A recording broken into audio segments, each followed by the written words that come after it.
students, a very good morning to all of you, and I hope all of you are safe, happy and healthy at your home. So students, let's continue our class with a motivational thought, that is, don't hope for it but work for it. Means हम किसी चीज़ के लिए expectation करते हैं तो expect करने से या कोई ड्रीम देखने से या एम्बिशन सेट करने से कुछ नहीं होगा, बल्कि उसके लिए we have to work hard. जो वर्क हार्ड है या जो हमारे एक्शंस हैं उन्हें हमें स्टार्ट करना पड़ेगा। मतलब कोई आपने टारगेट रखा है उसको आप कैसे अचीव करेंगे, तो you have to work on it. आप अभी से जो हार्ड वर्क है वो स्टार्ट कर दीजिए कि उसको अचीव करने के लिए आप क्या कर रहे हैं। कि अगर आपने टारगेट सेट करा है कि आपने 90% या 99% लेके आने, तो उसके लिए आप अभी से स्टडीज स्टार्ट कर दीजिए। तो खाली ड्रीम देखने से कुछ नहीं होता है, या आपने एक टाइम टेबल बना लिया पढ़ने के लिए, उसको बनाने से कुछ नहीं है, बट फॉलो इट, उसको फॉलो भी करना बहुत ज़्यादा ज़रूरी है। So let's start today's class.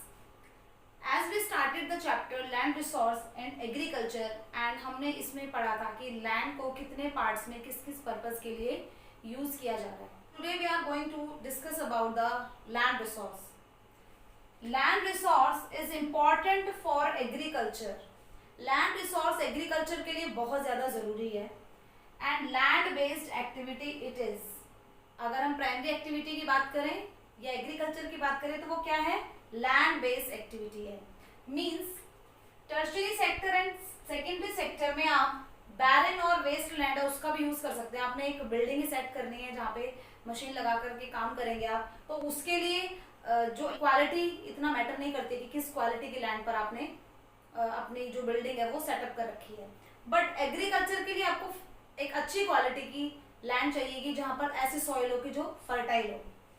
Land quality productivity of agriculture. Agriculture की प्रोडक्टिविटी को बढ़ाएंगी लैंड क्वालिटी।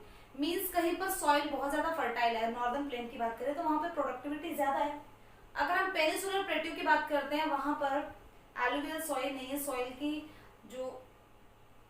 की फर्टिलिटी इतनी ज्यादा नहीं है, तो वहां पर प्रोडक्टिविटी लो है। Land resource increase the social value. जो लोग रूरल एरिया में रहते हैं उनके लिए सोशल एक स्टेटस, सोशल वैल्यू बहुत रखती है। कि आपने सुना होगा कि जो जमीन है उसको बेचा नहीं जाएगा, जो पूर्वजों से जो जमीन मिली है उसको बेचा नहीं जाता है। एंड एक ये बहुत एक प्राउड की बात होती है कि गांव में किसी ने कोई खेत खरीद लिया या जो उसके पास में पहले जितने खेत थे उससे ज्यादा उसने इंक्रीज कर लिया, तो एक सोशल वैल्यू उसकी बढ़ जाती है कि इसके पास इतने जमीन है, इतने खेतों का ये मालिक है। सो सोशल वैल्यू बढ़ती है, सो सोशल वैल्यू इंक्रीज होती है। एंड सिक्योरिटी भी बढ़ती है लैंड रिसोर्सेज में। सिक्योरिटी मीन्स आपके पास में कोई पैसा है या कोई ज्वेलरी है, उनके खो जाने का डर है, बट अगर आपके पास में कोई जमीन है और ड्रॉट या फ्लड आती है तो उसका ड्रॉट एंड फ्लड के खत्म होने के बाद भी वो जमीन आपके पास में रहेंगी, तो उससे आप रिकवरी कर सकते हैं। तो एक सिक्योरिटी डिपॉजिट आपका एक तरह से आपकी land. So these are the some importance of land resource in agriculture sector. Agriculture sector में लैंड रिसोर्स है उसकी क्या इंपॉर्टेंस है। पहला तो कि land based activity agriculture, so quality of land है वो प्रोडक्टिविटी को इंक्रीज करता है, सोशल वैल्यू इंक्रीज करता है, and it's a kind of security, और ये एक सिक्योरिटी की भी तरह है। एग्रीकल्चर लैंड रिसोर्स किन्हें कहा जाता है, मतलब कहाँ पर एग्रीकल्चर एक्टिविटी होगी। नेट्स ऑन एरिया, मैंने बताया था जितने टोटल खेत है जिन पर फसलें उगाई जा रही है उनको इंक्लूड करेंगे हम एग्रीकल्चरल लैंड में। फॉलो लैंड, फॉलो लैंड में 3 तरह के लैंड थे। वो फॉलो लैंड जो 5 साल से ज्यादा हो गए वहां पर खेती नहीं करी गई है। एक फॉलो लैंड था कि जहां पर 1 साल से कम टाइम हुआ है, और एक फॉलो लैंड था कि 1 ईयर से और 5 ईयर्स के बीच में जहां पर खेती नहीं करी गई है। तो ये सारी जो लैंड है ये फॉलो लैंड में आती है, और फॉलो लैंड को हम टेक्नोलॉजी के अकॉर्डिंग, मतलब टेक्निक्स के साथ में सॉइल की फर्टिलिटी को बढ़ाकर वहां पर खेती करी जा सकती है। तो वो भी एग्रीकल्चरल लैंड है, बट अभी वहां पर खेती नहीं करी गई, इसलिए उसको फॉलो बोला गया है। कि जो प्रतिभूमि छोड़ दी है, प्रतिभूमि मतलब उसकी सॉइल की फर्टिलिटी को बढ़ाने के लिए उसको ऐसे ही खाली छोड़ दिया है। एंड थर्ड, एग्रीकल्चरल लैंड में एक तो नेट्स ऑन एरिया हो गया, एक फॉलो लैंड हो गया, एंड एक हो गया culturable waste land. Culturable waste land वही है कि टेक्निक से फर्टिलिटी को हम बढ़ा सकते हैं और यहाँ पर भी हम खेती कर सकते हैं। तो एग्रीकल्चरल लैंड रिसोर्सेज में net sown area, fallow land and culturable waste land, these 3 are include land saving technology. अब जमीन को बचाने के लिए क्या टेक्नोलॉजी है, मतलब अभी आपको पता है कि पॉपुलेशन है वो डे बाय डे इंक्रीज होती जा रही है। सो लैंड है वो कम है।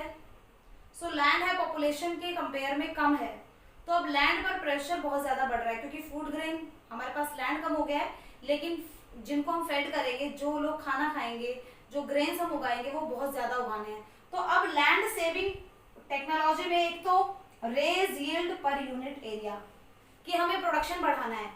सपोज एक फार्म है पर 5000 केजी हम ग्रेन उगा रहे हैं, गेहूं उगा रहे हैं, व्हीट उगा रहे हैं, लेकिन हमें यहाँ पर इसकी फर्टिलिटी को चाहे हम बढ़ाएं, चाहे HYV सीड यूज करें, चाहे इरिगेशन बढ़ाएं, हम इस 5000 से इसको 8000 बनाना है। तो अब ये क्या बढ़ गई है, रेज यील्ड, प्रोडक्शन बढ़ गया है। 5000 केजी हो रहा था, अब यहाँ पर 8000 केजी हो रहा है, तो ये यील्ड बढ़ गई है। इसको हम डिफरेंट मॉडर्न फार्मिंग मेथड कहा जाता है। इसे modern farming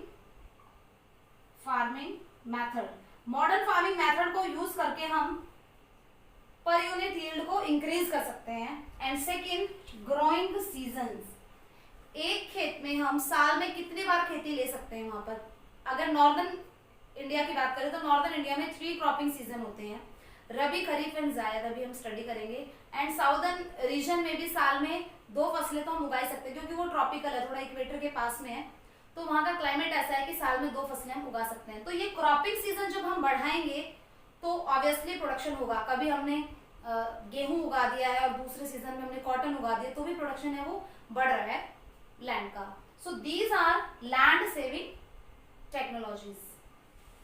next term is cropping intensity.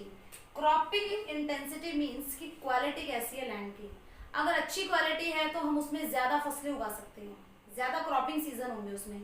और how to calculate the cropping season, gross cropped area upon में net sown area into 100 we get the cropping intensity. Means मैंने आपको बताया था नेट सोन एरिया मींस आपके पास में जितनी land है जहां पर आप खेती करते हैं। सपोज 200 फार्म्स है आपके पास में, ये नेट सोन एरिया है। अगर हम बात करें gross cropped area, gross cropped area means कितने खेती करी गई है, कितनी बार फसलें उगाई गई है। सो 200 खेत थे तो एक बार तो खेती हुई, और 100 खेत ऐसे थे जिनमें दोबारा भी खेती हुई, तो हमने 100 खेत उसमें ऐड कर दिए। 50 खेत ऐसे थे जिसमें तीसरी बार भी खेती हुई, तो हमारे पास हाउ वी गेट, हमारे पास ग्रॉस क्रॉप्ड एरिया आ गया, जो कि हो गया 350। Okay, so gross cropped area and net sown area ये डिसाइड करते हैं कि वहां की क्रॉपिंग इंटेंसिटी कितनी है। जितना ज्यादा ग्रॉस क्रॉप्ड एरिया होगा उतनी ही ज्यादा इंटेंसिटी, उतनी ही ज्यादा क्रॉपिंग इंटेंसिटी ज्यादा होगी। हम एक कंपैरिजन कर लेते हैं, पंजाब और हरियाणा में क्रॉपिंग इंटेंसिटी बहुत ज्यादा है। वहां के फार्म ऐसे हैं, वहां की सॉइल ऐसी है, वहां का इरिगेशन सिस्टम ऐसा है कि हम साल में वहां पर ज्यादा से ज्यादा मैक्सिमम 3 जो क्रॉप्स है वो उगा सकते हैं। जबकि अगर हम बात करें अरुणाचल प्रदेश की जो टेरेन रीजन है या मेघालय की बात करें, तो वहां पर क्रॉपिंग इंटेंसिटी है वो बहुत ज्यादा कम है। मतलब वहां पर अगर साल में एक बार भी प्रोडक्शन हो जाए खेतों में तो वो भी इनफ होता है। So this is cropping intensity. Next, agriculture is a labour abundant activity. Agriculture में बहुत सारे लेबर्स की जरूरत होती है। इंडिया लेबर अबंडेंट कंट्री है, मतलब बहुत सारे 60% हमारी जो पॉपुलेशन है वो एग्रीकल्चर पर डिपेंड है। सो लैंड का फुल यूटिलाइजेशन तब होगा तब हमारे पास में लेबर होंगे, और इंडिया में लेबर है भी। सो एम्प्लॉयमेंट भी मिलती है लोगों को। जो लोग एग्रीकल्चर वर्क कर रहे हैं उनको हम अंडर अनएम्प्लॉयमेंट नहीं बोलते हैं, but actually they are employed. So India एक लेबर अबेंडेंट कंट्री है। एग्रीकल्चर एक लेबर इंटेंसिव एक्टिविटी है, और इंडिया में क्योंकि लेबर बहुत ज्यादा है तो बहुत ज्यादा लोग है वो इन्वॉल्व हैं एग्रीकल्चर में, एंड उनको उससे एम्प्लॉयमेंट मिल रही है। Our next topic is cropping seasons. ये बहुत ज्यादा इंपॉर्टेंट टॉपिक है। Cropping season means particular period में हम कौन सी क्रॉप्स है वो उगाते हैं और उन्हें क्या नाम दिया जाता है। So first one is kharif. Kharif crops है ये जून टू सितंबर, मतलब इनका सोविंग पीरियड जून होता है एंड इनको सितंबर में हार्वेस्ट कर लिया जाता है। और कई जगह पर वो 1 मंथ एंड 15 डेज का डिफरेंस भी होता है अकॉर्डिंग टू द क्लाइमेट। सो जून में आपने क्रॉप है वो उगाई एंड सितंबर में आप उसको हार्वेस्ट कर रहे हैं। तो नॉर्दर्न इंडिया में ये फसलें हैं rice, cotton and bajra. Rice, cotton and bajra है और ये पीरियड होता है जब मानसून है, वो मानसून है तब वो आता है, तब ये फसलें उगाई जाती है, that is June to September. And southern region में राइस, मेज एंड ग्राउटनट का प्रोडक्शन किया जाता है खरीफ क्रॉप में। रबी क्रॉप का सोविंग पीरियड अक्टूबर है एंड मार्च है इसका हार्वेस्टिंग पीरियड। मतलब गर्मियां स्टार्ट होने वाली उससे पहले इसको काट लिया जाता है, सर्दियां स्टार्ट होती है तब इसको उगाया जाता है, जिसमें आते हैं वीट, ग्राम, बार्ले, ये नॉर्दर्न इंडिया में। एंड साउदर्न इंडिया में वापस से राइस, मेज एंड ग्राउंडनट। तो अभी आपके माइंड में क्वेश्चन आ रहा होगा कि साउदर्न इंडिया में जो क्रॉप्स है वो चेंज क्यों नहीं हुई? क्योंकि बेटा साउदर्न इंडिया इक्वेटर के पास में, ये 0 डिग्री है, 8 से स्टार्ट होता है, 8 डिग्री 4 मिनट से 37 डिग्री 6 मिनट तक। तो यहाँ पर इंडिया है, तो जो नॉर्दर्न पार्ट है यहाँ में क्लाइमेट चेंज होता है, मतलब यहाँ पे सर्दियां होती है, लेकिन जो साउदर्न है ये इक्वेटर के पास में है, तो यहाँ पर हमेशा जो मौसम है वो गर्मी का ही मौसम रहता है, यहाँ पर ठंडी नहीं होती है। सो यहाँ पर अब ये जो फसलें हैं वीट, ग्राम एंड बार्ले, इनको ठंडा मौसम चाहिए उगने के लिए, लेकिन यहाँ पर इतना ठंडा मौसम नहीं होता है। तो यहाँ पर सेम वही जो राइस, मेज, ग्राउंडनट जो खरीफ में है वही रबी में भी वही क्रॉप से यहाँ पर उगाई जाती है। And the last one is zaid. Kharif and rabi के बीच में जो 1-2 मंथ्स मिलते हैं, जैसे कि अप्रैल टू जून, ये जो गर्मियों के महीने हैं 1-2, यहाँ पर वेजिटेबल्स एंड फ्रूट्स उगाए जाते हैं, वेजिटेबल फ्रूट्स एंड फॉडर, पशुओं के लिए चारा भी उगाया जाता है। एंड साउथ में वही राइस या वेजिटेबल एंड फॉडर है, इन दिनों में उगाया जाता है। So these are the 3 cropping pattern. First one is kharif, then rabi, then zaid. आप इनको लर्न कैसे करेंगे? जब बारिश का मौसम आता है जो फसलें उगाई जाती है वो खरीफ है, और जब सर्दियां स्टार्ट होती है तो फसलें उगाई जाती हैं वो रबी है। और गर्मियों के खरीफ और रबी के बीच में जो गर्मियों में समर के जो 2 मंथ्स होते हैं उनमें ज़ैद, फ्रूट्स एंड वेजिटेबल्स उगाई जाती है। So these are the cropping season in India. So question पूछा जाए कितने क्रॉपिंग सीजन है? 3 है। नेम पूछा जाए नेम, और सोविंग और हार्वेस्टिंग पीरियड भी पूछा जा सकता है। So you have to learn them with their crops. Now we will move to the next topic, that is types of farming. अभी हमने क्रॉपिंग पैटर्न पढ़े थे, वो टाइप्स ऑफ फार्मिंग नहीं था। Rabi, kharif and zaid, these are the cropping pattern, फसल ऋतुएं थी वो। और ये है टाइप्स ऑफ फार्मिंग, फसल के प्रकार, कितने प्रकार की कृषि की जाती है। टाइप्स ऑफ फार्मिंग, कृषि के प्रकार। सो इरिगेटेड एंड रेनफेड, कई जगह पर ऐसा एग्रीकल्चर किया जाता है जो इरिगेटेड, मतलब इरिगेशन का यूज किया जाता है, और कई जगह पर रेनफेड, टोटली वो डिपेंड है किस पर, मानसून पर, कि रेनफॉल होगी तो वो ये फसलें उगाएंगे। सो इरिगेटेड में भी 2 तरह की एग्रीकल्चर किया जाता है। First one is productive and another one is protective. Protective irrigation means यहाँ पर इरिगेशन इसलिए किया जा रहा है कि पर्टिकुलर जो क्रॉप है उसको प्रोटेक्ट किया जा सके। जैसे अगर हम एग्जांपल लेते हैं कि जो राइस है वो ऐसे रीजन में उगाया जाता है जहाँ पर बहुत ज़्यादा रेनफॉल होती है। हरियाणा में इतनी रेनफॉल नहीं होती है कि वहाँ पर राइस को उगाया जा सके, लेकिन इरिगेशन करके का कल्टीवेशन किया जाता है। सो राइस यहाँ पर प्रोटेक्टिव, मतलब हम इरिगेशन किस लिए कर रहे हैं? हम उस फसल को प्रोटेक्ट करने के लिए इरिगेशन कर रहे हैं। तो प्रोटेक्टिव इरिगेशन का जो पर्पस होता है, ऑब्जेक्टिव होता है to protect the crop from adverse condition, जो प्रतिकूल दशाएं हैं उनसे बचाना होता है फसल को, यानी कि फसल है वो ग्रो करे अच्छे से, इसलिए उसमें पानी दिया जा रहा है। Second one is productive farming. Productive farming में मतलब achieve high productivity, irrigation higher. बहुत ज्यादा इरिगेशन इसलिए किया जा रहा है क्योंकि आपने प्रोडक्शन ज्यादा लेना है। सपोज यहाँ पर आपने गेहूं उगा रखा है, वीट, पंजाब और हरियाणा में, तो वीट के लिए सफिशिएंट है वहां पर एग्रीकल्चर, लेकिन वो ओवर इरिगेशन करते हैं कि जो वीट का प्रोडक्शन है पर यूनिट एरिया वो ज्यादा हो। तो यहाँ पर इरिगेशन किस लिए करा जा रहा है? प्रोडक्टिविटी को इंक्रीज करने के लिए। जबकि राइस में जो इरिगेशन करा जा रहा है वो प्रोटेक्टिव है, उसको फसल को बचाने के लिए खत्म होने से। क्लियर है? तो जो टाइप ऑफ फार्मिंग में हमने पहला पढ़ा है वो इरिगेटेड फार्मिंग है। इरिगेटेड में भी एक प्रोडक्टिविटी बढ़ाने के लिए, एंड एक प्रोटेक्टिव प्रोटेक्ट करने के लिए। तो ये तो क्लियर हो जाएगा आपको नाम से। Okay, second type of farming is rain fade. अब ये भी नाम से पता चल रहा है, रेन फेड जो रेन के ऊपर डिपेंड है। अब rain fed we also classified into two parts. Rain fed farming को बरानी भी कहा जाता है, बरानी। ओके, रेन फेड में एक तो होता है ड्राई लैंड जहां पर कम रेनफॉल हो रही है, और एक होता है वेट लैंड जहां पर ज्यादा रेनफॉल हो रही है। तो यहाँ पर भी अलग अलग फसलें उगाई जाएंगी।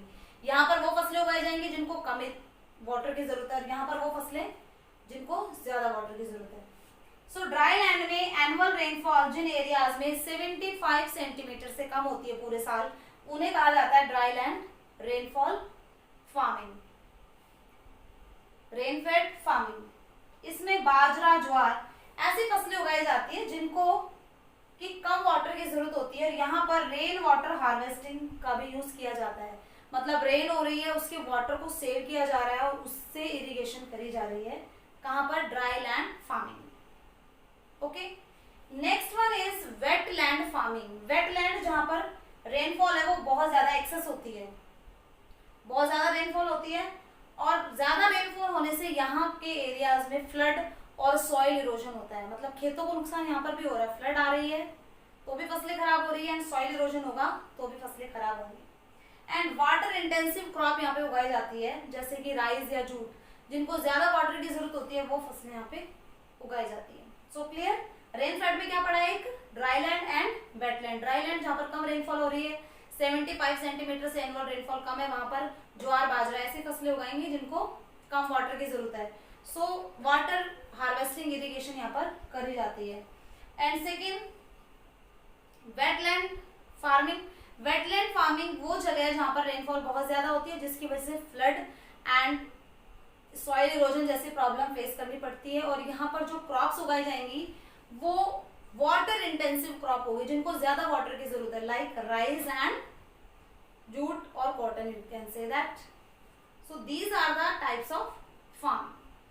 Now we will read the food grains. अभी हमने क्रॉप्स पढ़ी है, तो क्रॉप्स में हम पहले फूड ग्रेन्स पढ़ेंगे।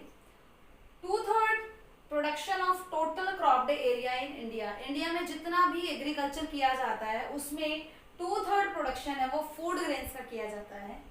And structure of grains, grains के हिसाब से 2 पार्ट्स में डिवाइड किया गया है। इनके स्ट्रक्चर, आउटर जो स्ट्रक्चर है उसमें कि सीरियल्स एंड पल्सेस, दालें और अनाज। सबसे पहले सीरियल्स पढ़ेंगे। अनाज में 54% टोटल क्रॉप, जितनी भी खेती करी जाती है उसका 54% हम क्या उगाते हैं? अनाज उगाते हैं, सीरियल्स उगाते हैं। एंड इंडिया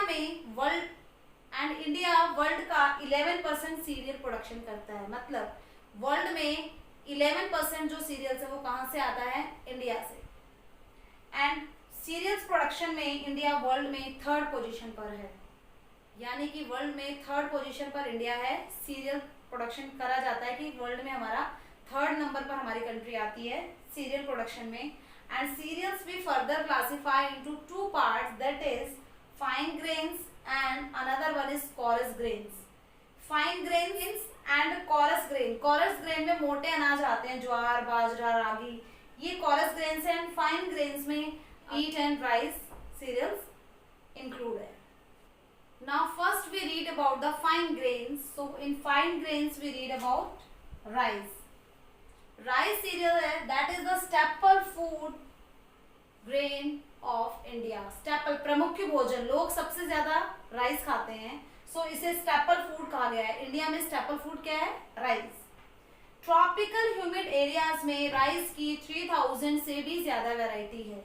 तो वैरायटी की बात हो रही है, राइस की वैरायटी 3000 से भी ज्यादा है ट्रॉपिकल ह्यूमिड एरियाज में। मतलब वो रीजन जो साउदर्न इंडिया के रीजन है, और वो रीजन जहां पर रेनफॉल है वो 200 सेंटीमीटर से ज्यादा होती है, उन एरियाज में राइस की 3000 वेराइटीज है वो ग्रो की जाती है। पंजाब, हरियाणा, वेस्टर्न यूपी में ये खरीफ क्रॉप है। खरीफ आपको बताया गया था जब मानसून आता है उसके, तो जब मानसून आता है यानी कि जून है, जून से लेकर के और सितंबर तक इसका प्रोडक्शन किया जाता है। खरीफ है यहाँ पे। लेकिन West Bengal and southern state में एक एग्रीकल्चर ईयर में, मतलब पूरा एक साल, एग्रीकल्चर हम ईयर लगाते हैं, एग्रीकल्चर ईयर मतलब खेती करने के लिए पूरा एक साल, चाहे हम वो उसे रबी, खरीफ एंड जायद 3 पार्ट्स में हमने उसको डिवाइड कर रखा है। तो तीनों ही सीजन में राइस उगाया जाता है। तब हमने क्रॉपिंग पैटर्न पढ़े थे, उसमें देखा भी था कि साउदर्न इंडिया में जो राइस है वो तीनों, रबी में भी, खरीफ में भी एंड जायद, तीनों टाइम पीरियड में उगाया जा रहा है।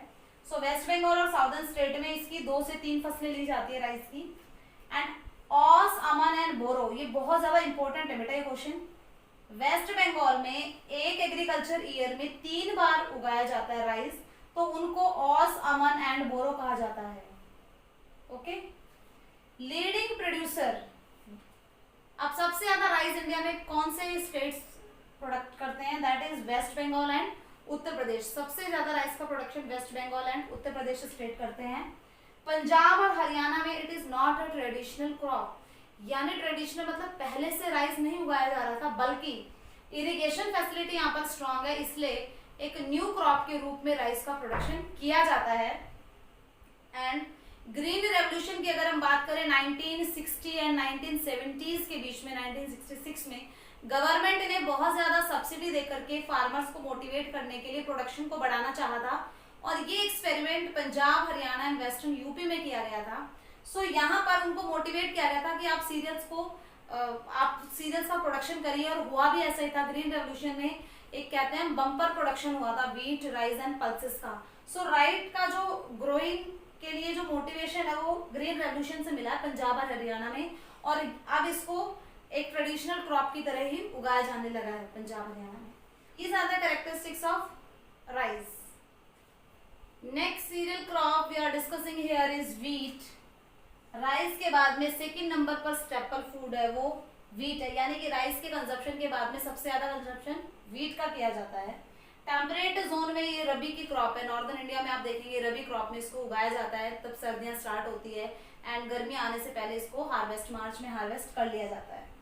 नॉर्दर्न एंड सेंट्रल रीजन में ये अंडर इरिगेटेड कंडीशंस में इसको उगाया जाता है, यानी कि नॉर्थ एंड सेंट्रल रीजन में इरिगेशन की हेल्प से प्रोडक्शन किया जाता है व्हीट का। एंड लीडिंग प्रोड्यूसर में उत्तर प्रदेश, मध्य प्रदेश एंड महाराष्ट्र, ये 3 स्टेट है, ये लीडिंग प्रोड्यूसर हैं।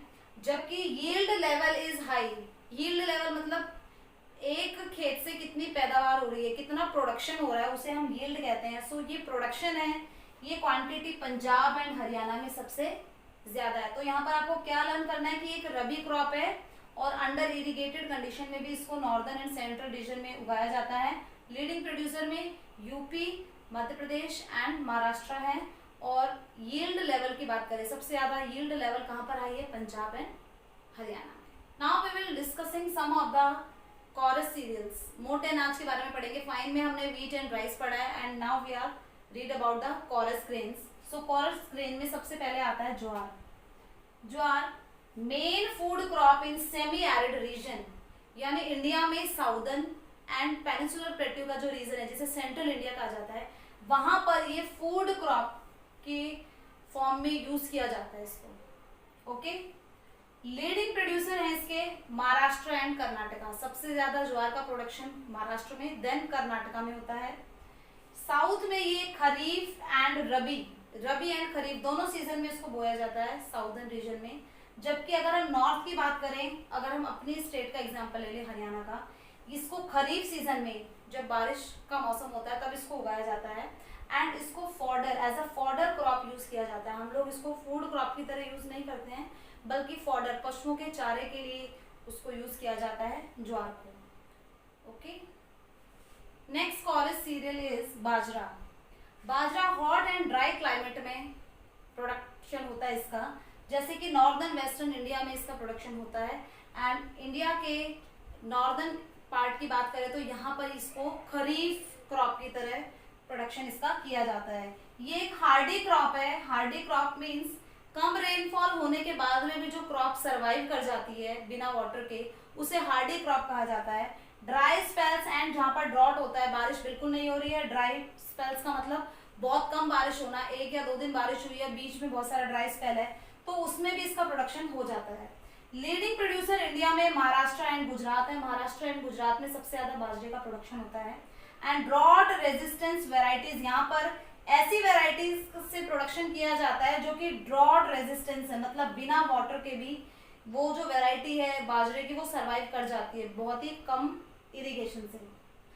यील्ड हैज इंक्रीज्ड इन, और यील्ड अगर पैदावार की बात करें कितनी एक खेत में कितनी पैदावार हो सकती है, वो तो मैक्सिमम हरियाणा एंड गुजरात में है। सो बाजरे की जो यील्ड है वो सबसे ज्यादा हाई कहाँ पर है, हरियाणा एंड गुजरात में। Next crop is maize. Maize is also a coarse serial.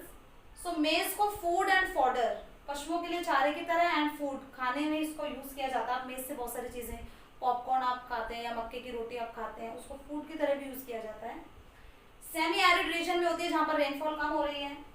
इसको लगभग पूरे इंडिया में इसका प्रोडक्शन होता है, छोड़ के नॉर्थ ईस्टर्न स्टेट्स इंडिया के मेघालय, मणिपुर, मिजोरम, अरुणाचल प्रदेश, नागालैंड, ये कुछ स्टेट छोड़ के, एंड पंजाब में भी इसका प्रोडक्शन नहीं होता है।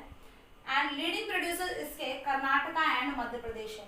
कर्नाटका में मेज का प्रोडक्शन सबसे ज्यादा एंड मध्य प्रदेश में, क्योंकि कौन सा रीजन है ये, सेमी एरिड रीजन है। एंड यील्ड ऑफ मेज इज हाई, वही प्रोडक्शन सबसे ज्यादा एक खेत से मिलने वाला वो साउदर्न स्टेट्स है, कर्नाटका, तमिलनाडु, महाराष्ट्र, यहाँ पर जो यील्ड है मेज का वो हाई है इन स्टेट में, साउदर्न स्टेट में। Okay, so student, in our today's class we read about the fine grains and coarse grain, and in our further videos we will discuss about the pulses. So I hope all of you understand them. Students, I am giving you a MCQ test of this part. After watching the video carefully, you have to solve the MCQs and send your answer to me for checking. I hope all of you will do well done. So best of luck for your studies. Thank you.